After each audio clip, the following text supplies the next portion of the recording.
A graça e a paz, meus irmãos, que Deus te abençoe nesta linda noite. E fala aqui o apóstolo Robson. Hoje nós vamos dar início a uma série de estudos, mas principalmente eu quero hoje falar sobre a escola dominical, amanhã, que nós do Ministério Ouro Fino não estaremos realizando, não vamos realizar amanhã de manhã a nossa EBD. Vamos só nos reunir amanhã à noite, às 18 horas, com a nossa igreja, em um horário curto, para poder estar falando sobre os nossos cultos, que terão aí um intervalo essa semana, tá bom? Mas eu quero aqui compartilhar com você sobre a lição de amanhã, que é uma lição maravilhosa, que vai edificar a sua vida e também a sua família, em nome de Jesus. Bom, vamos orar ao Senhor em nome de Jesus. Pai, nós te louvamos por essa noite maravilhosa, agradecemos a Ti por essa tão abençoada oportunidade. Peço ao Teu Espírito Santo que venha nos orientar e venha falar conosco mediante a Tua palavra. Nós precisamos ouvir a Tua voz. Alegra, Senhor, o nosso espírito, desperta a nossa alma e fala ao nosso coração mediante o Teu ensinamento. Nós precisamos, ó Pai, entender a verdade do Evangelho. Por isso, Pai, estamos aqui e te agradecemos por essa linda e abençoada noite. Assim nós oramos em nome de Jesus. E você diz, amém. Que Deus te abençoe. Vamos lá? A revista está na minha mão. Se você também tem a sua revista, nos acompanhe na lição de hoje. Vem comigo, tá bom? Em nome de Jesus. A lição vai falar sobre Jesus, o homem perfeito. Uma lição maravilhosa. A introdução da nossa revista, ela diz assim, dessa forma.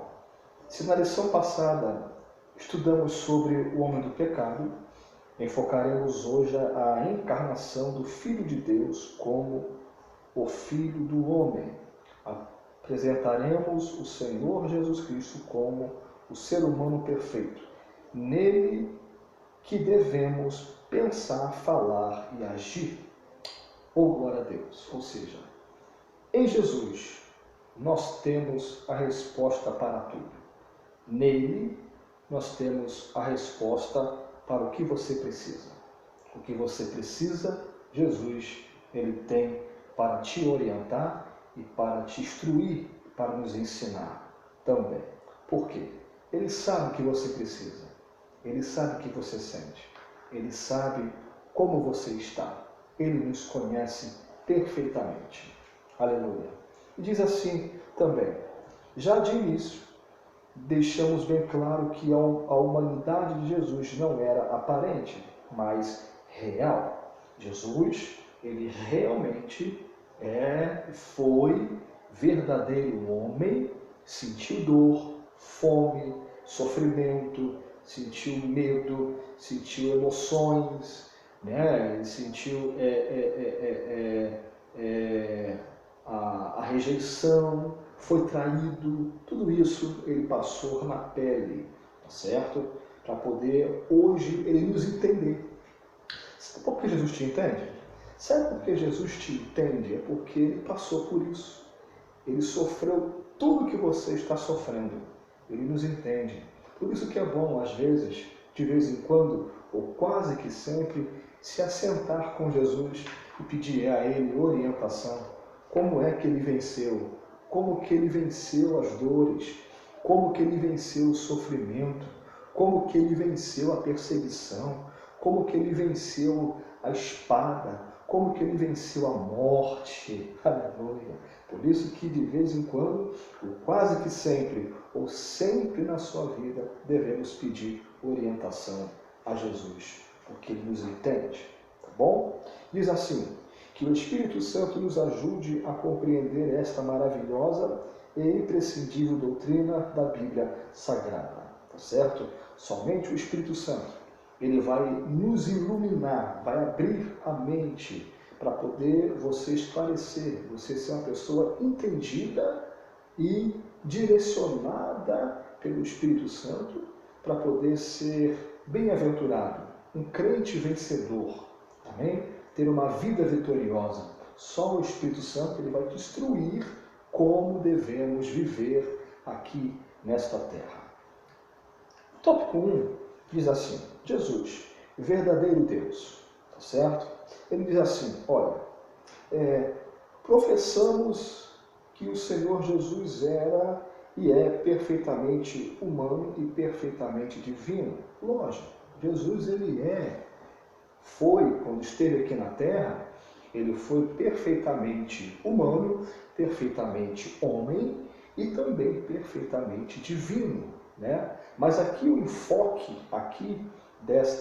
desse primeiro tópico é demonstrar Jesus como Deus, como divino, a obra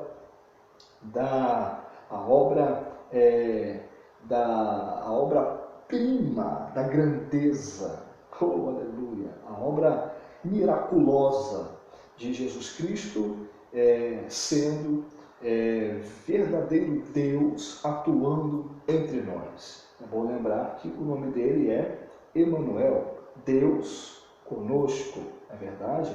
Deus entre os homens, né? E diz assim: sua eternidade com o Pai.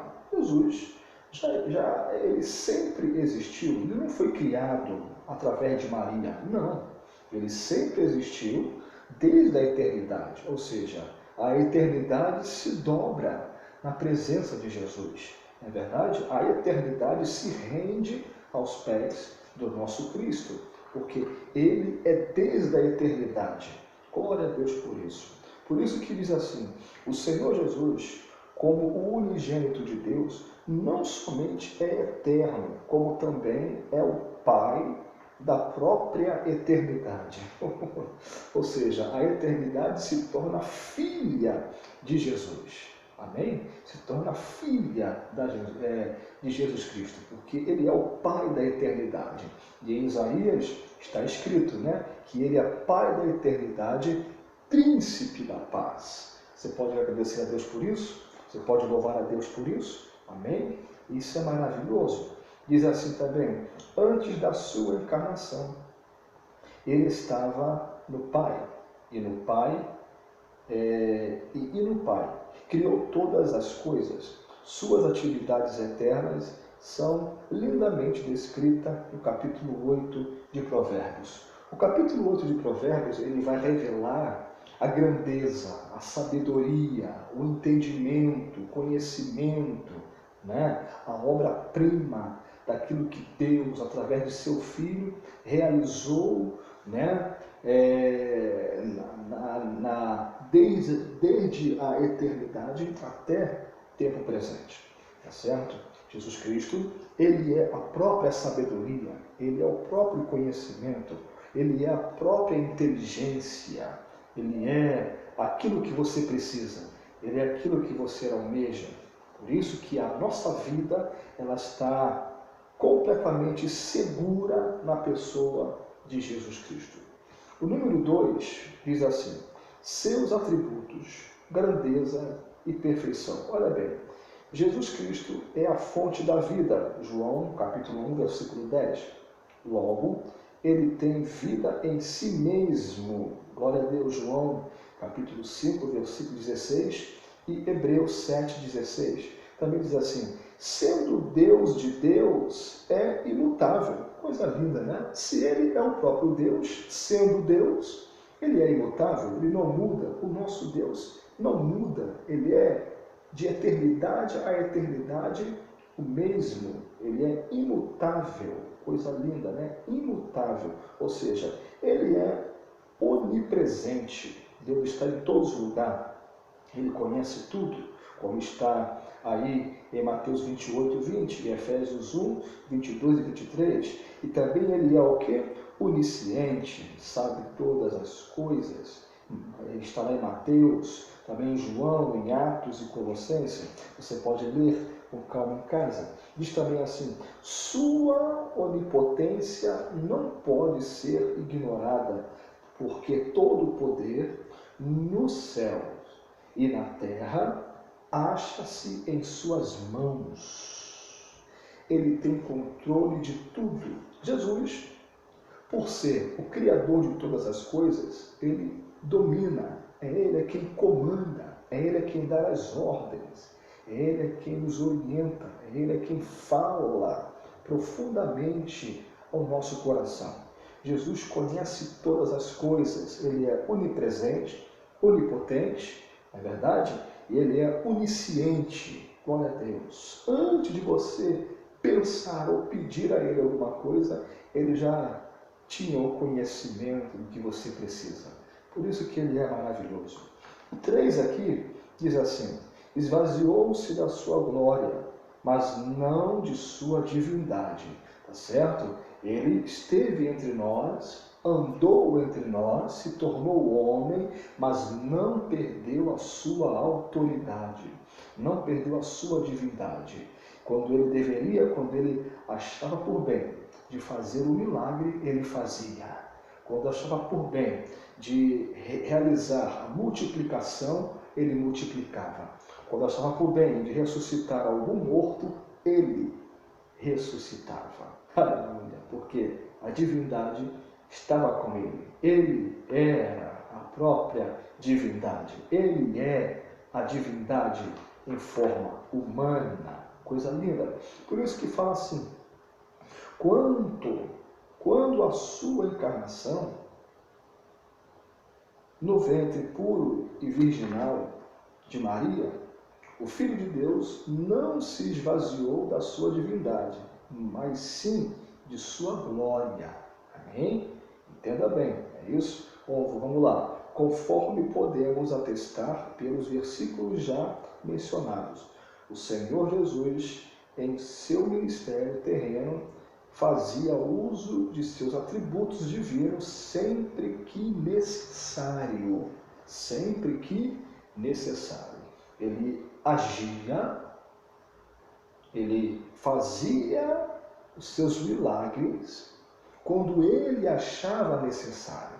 Não era quando os homens queriam ou quando alguém queria. Não, era segundo a vontade dele. E nós temos vários textos na Bíblia que falam sobre esses milagres que ele realizou, aquilo que ele quis realizar. Não quando alguém lhe impunha alguma coisa, não. Ele fazia na hora em que ele decidia que ia fazer.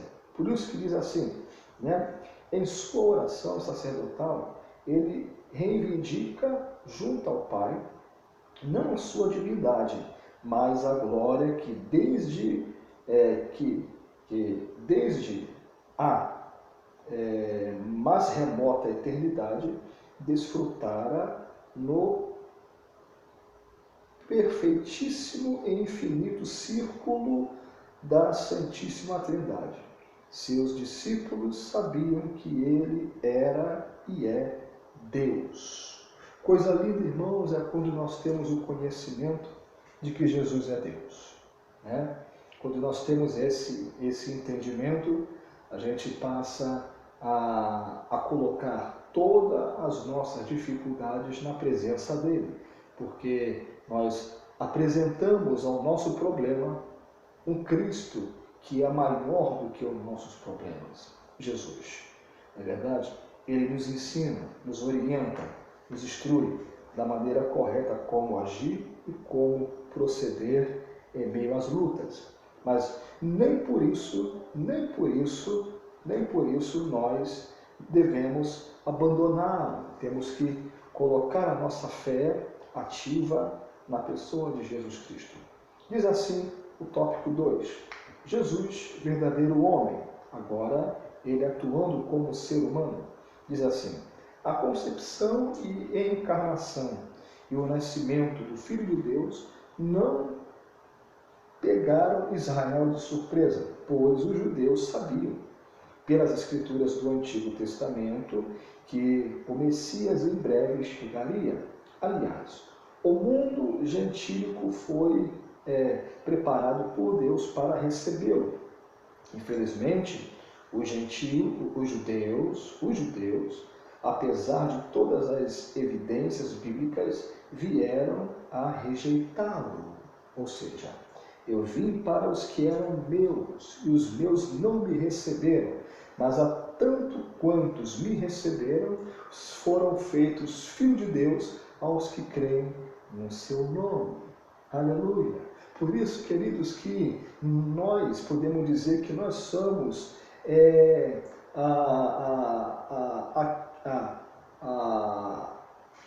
o jambuzeiro bravo, não é isso? O jambuzeiro bravo que foi enxertado na videira. A videira é Israel, não é verdade? A videira é Israel. E Jesus, ele nos alcançou e nos colocou junto da videira para ter o direito de experimentar essa tão grande salvação. Os judeus desprezaram, mas a igreja de Cristo o abraçou com tanto amor, com tanto carinho, e estamos aqui hoje para poder demonstrar para esse mundo que Jesus, ele é o nosso amado e suficiente Salvador. Amém? Diz assim também, Jesus estava no seio do Pai. Diz assim, antes da sua encarnação, o Senhor Jesus achava-se no seio do Pai. Está lá em João 1,18.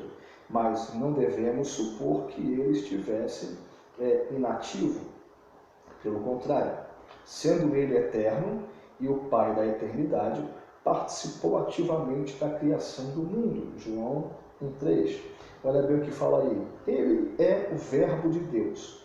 Todas as coisas vieram a existir por intermédio dele. Sem Jesus Cristo, nada do que existe existiria. Ou seja, nada do que existe atualmente, se não fosse o nascimento de Jesus, a vinda dele a esse mundo para fazer a obra que Deus idealizou para poder resgatar o mais vil pecador, nada do que seria ou do que existe haveria de existir, porque Jesus, ele é a obra, ele é aquilo que complementa, ele é o resgatador, aquele que resgatou aquilo que o homem perdeu. Ele resgatou aquilo que o homem deixou escapar lá no Éden. Aleluia, aleluia. Essa oportunidade de salvação, de ter o direito de uma vida eterna, de estar perto de Deus, de andar em comunhão com Deus, reconciliados com Deus, nós fomos através da pessoa de Jesus. E ele estava no seio, junto, perto, junto do Pai, e isso aconteceu lá na criação do mundo, em Gênesis, quando ele diz, façamos o homem segundo a nossa imagem, segundo a nossa semelhança. E lá estava Jesus, esse façamos, porque estava lá o ciclo, Pai, Filho e o Espírito Santo, juntos, completando e formalizando a obra da criação. Coisa linda, né? É saber que tudo que existe só existe por causa de Jesus de Nazaré. Diz também assim, número 2, profetizado no Antigo Testamento. A vinda do Senhor Jesus é profetizada em todo o Antigo Testamento. No Gênesis, ele é a semente da mulher, e em Malaquias, o sol da justiça. Entre ambos os livros há outras profecias carregadas de significados, tanto para Israel como para os gentios. Jesus é o tema das duas principais alianças da história sagrada, a de Abraão e a de Davi. Lógico, é verdade? A de Abraão e a de Davi. Ele é o tema central, principal dessas duas figuras, Abraão e Davi. Número 3, encarnado no Novo Testamento, ou seja, todo o Antigo Testamento ele traz a figura, na verdade, a figura do Messias, de onde ele viria, como ele nasceria, como seria, de que maneira. Então, do Antigo Testamento mostra a vinda do Messias, do resgatador, não é verdade? E no Novo Testamento ele se encarna, ele se torna homem através do nascimento virginal de uma mulher que diz assim: o Filho de Deus tornou-se de fato carne, não é isso? Sua humanidade, volto a repetir, não era ilusória, é real. Embora concebido sobrenaturalmente, o seu nascimento foi tão natural quanto o nosso. Viu lá? Sentiu nossas dores e incômodos, teve fome e sede. No jardim da agonia experimentou profunda tristeza. A nossa semelhança, a humanidade de Jesus era completa. Ele tinha corpo, alma e espírito, né? Por isso, irmãos, que é importante, quando você estiver passando por um momento difícil, dobra um joelho, puxa uma cadeira, senta, ou então fala com Jesus: Senhor, senta aqui do meu lado, fala comigo como eu devo vencer essa batalha, vencer essa luta, vencer esse sofrimento. E Ele vai te orientar, Ele vai te guiar, porque Ele sabe o que é sofrimento, Ele sabe o que é agonia, Ele sabe o que é perseguição, Ele sabe o que é açoite. Jesus conhece, vai por mim. Jesus conhece o que você está passando, Ele sabe, por isso que Ele vai te orientar. Concluindo, afirmamos que a humanidade de Jesus era perfeita, em nada diferia da nossa, exceto quanto ao pecado. Ele não estava sujeito, ele não estava sujeito quer ao pecado original, quer ao experimental. Não. O único fato que nos faz diferente de Jesus é que ele veio como homem, mas não pecou. Não pecou. Ele se manteve justo, correto, puro, santo. Aleluia, santo, santo, santo é o Senhor dos exércitos. Se manteve limpo até a morte. Essa é a diferença, é a relação diferencial entre nós e Ele. Ele sentiu dores, mas em tudo não pecou. Sentiu perseguição, mas contudo não pecou. Sentiu fome, mas contudo Ele disse: nem só de pão viverá o homem, mas de toda a palavra que sai da boca de Deus. Ele venceu a morte, ele venceu o pecado, venceu o diabo e continua vencendo para nos dar a vitória. Aleluia. Amém? Continuando aqui, o tópico 4, o número 4 diz assim: em sua presciência, Deus levantou 3 significativos povos e cultura, a fim de preparar o mundo para recepcionar o seu Filho e para cooperar na divulgação universal do Evangelho. Israel, através das sinagogas espalhadas por toda a nação, Grécia, por intermédio de seu idioma e filosofia, o exame natural das coisas pela luz natural da razão, e finalmente Roma, por meio de suas leis, governo e estradas de excelente qualidade. Ou seja, Deus, ele usou alguns recursos, Jesus usou alguns recursos, Deus usou alguns recursos para viabilizar, para continuar a sua obra até a consumação. Aqui ele fala que a primeira razão, o primeiro significativo povos que ele usou foi Israel, o segundo foi a Grécia e por terceiro foi Roma. É verdade, ele teve conhecimento de todos esses povos, não é verdade? Aprendeu a lidar com todos eles, conviveu no meio deles, venceu todos eles e até hoje nos ensina a enfrentar também essa dificuldade de diferentes nações, na verdade, ou povos ou cultura. Jesus nos orienta em tudo, na verdade. Número 5, ele fala assim: em Israel, Jesus é apresentado ao mundo, não é verdade? Claro, ele deveria vir de um povo, né, de uma tribo. A Bíblia fala que Jesus, ele é o leão da tribo de Judá. Ele veio dos hebreus, dos judeus, não é verdade? Porém, dos judeus, ele deveria ser apresentado, revelado ao mundo, não é verdade? Com isso, ele surge de um povo, de uma tribo, confirmando os textos da Bíblia até o seu nascimento, né, genuíno, o seu nascimento puro. E aqui fala mais um pouquinho assim, diz assim uma coisa maravilhosa: o Filho de Deus, que segundo a carne é também filho de Davi e de Abraão, nasceu em Israel, sob a lei de Moisés e a de Roma, tendo ele uma educação harmônica e perfeita, tanto diante de Deus quanto dos homens. Iniciou o seu ministério aos 30 anos de idade. E conforme veremos no próximo tópico, o Senhor Jesus foi em todas as coisas o mais perfeito dos homens. Aleluia!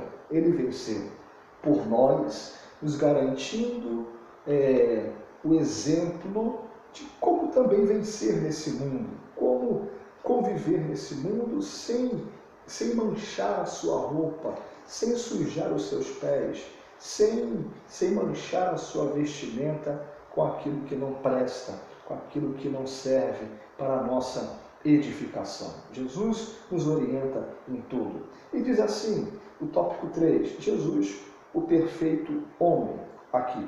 Afinal, o Senhor Jesus era ou não um ser humano semelhante a nós? Sim, era semelhante a nós e melhor do que nós, pois não estava sujeito quer ao pecado original, quer ao experimental. Né? Ele não se rendeu, não estava sujeito, ele venceu tudo isso. A humanidade de Jesus. A humanidade de Jesus não era aparente, era tão real quanto a nossa. Em momento algum, ele usou a sua divindade para suprir suas carências humanas. Não transformou a pedra em pães, nem fez brotar a água da rocha para aliviar a sua fome e sede. Se manteve firme. Aqui, todo milagre que ele realizou foi em favor dos que o procuravam. Não é verdade? O Senhor Jesus era um homem de dores, experimentado nos trabalhos e experimentado nos sofrimentos humanos. Nosso perfeito sumo sacerdote. Isaías 53 vai demonstrar esse currículo, né? Esse currículo do nosso Messias, daquilo que ele vivenciou sendo um homem, né? Homem de dores, experimentado nos trabalhos. Na verdade, quando nós olhávamos para ele, nenhuma beleza víamos nele, não é isso? E lá estava ele como ovelha muda, foi levado ao matadouro. Mas nem por isso ele abriu a sua boca. Diz aqui o número 2, Jesus, o último Adão. Por que o último Adão? Porque o primeiro já passou e perdeu o direito de ter uma vida plena, completa, diante de Deus. Jesus Cristo, ele veio recuperar essa plenitude, essa glória que o homem havia perdido lá no Éden. E até hoje ele faz isso conosco. Diz assim, o primeiro Adão fracassou no Éden. O último Adão triunfou no deserto e no Calvário. Coisa linda, né? Embora divino, Jesus não era menos humano que Adão. Na plenitude de sua humanidade, venceu todas as tentações por nós, para que nele fôssemos vivificados. Está lá em 1 Coríntios, capítulo 15, versículo 45. Depois você lê em casa. Diz assim: quando olhamos para o Senhor Jesus Cristo, concluímos que a humanidade não foi um fracasso, porque apenas nele somos plenamente redimidos. Ou seja, eu não vim ao mundo por acaso. Você não veio ao mundo por um acaso. A obra que nós temos para realizar, ela será completa na pessoa de Jesus Cristo atuando em nossa vida. Por isso que nós devemos dar valor à nossa vida. A Bíblia fala: aquele que quiser ganhar a sua vida, perdê-la por amor a mim. Por amor a quem? Por amor a Jesus. Só tem direito a uma vida plena quem entrega a sua vida a Cristo, a Jesus de Nazaré. Coisa linda, vitória de Deus para a sua vida. E para concluir aqui, número 3, diz assim: a perfeição espiritual e moral de Jesus. Como já frisamos, o Senhor Jesus, embora dotado de uma natureza humana igual à nossa, jamais esteve sujeito ao pecado original, nem ao pecado experimental. Ele não pecou no pecado original e nem experimentou o pecado atual da sua época, ou talvez de hoje. Não. Ele venceu tudo. Ele venceu. Ele lutou contra isso, combateu, foi fiel até a morte. Por isso ele foi vitorioso. E nós também devemos seguir o seu exemplo, fazer o que ele fez. E fala aqui mais um pouquinho, diz assim: eis o que escreveu o autor da Epístola aos Hebreus, porque nos convinha tal sumo sacerdote, santo, inocente, imaculado, separado dos pecadores e feito mais sublime do que os céus. Coisa linda, ele diz assim: tanto no falar quanto no agir, Jesus era perfeito. Nenhum dolo ou engano achava-se em seus lábios. Ele era perfeitíssimo em todas as coisas. Ele é o nosso excelso modelo, o nosso exemplo, o nosso aquele que nos dá a receita correta para viver nesse mundo e combater, enfrentar a dificuldade, os problemas, enfrentar o mundo, Satanás e até mesmo a vencer a você mesmo, a eu mesmo, a vencer a nós mesmos, que eu considero que é um dos pontos mais difíceis, porque Jesus ele teve que renunciar a ele mesmo para vencer a morte, para vencer o pecado. E ele fez isso, nos dando o exemplo.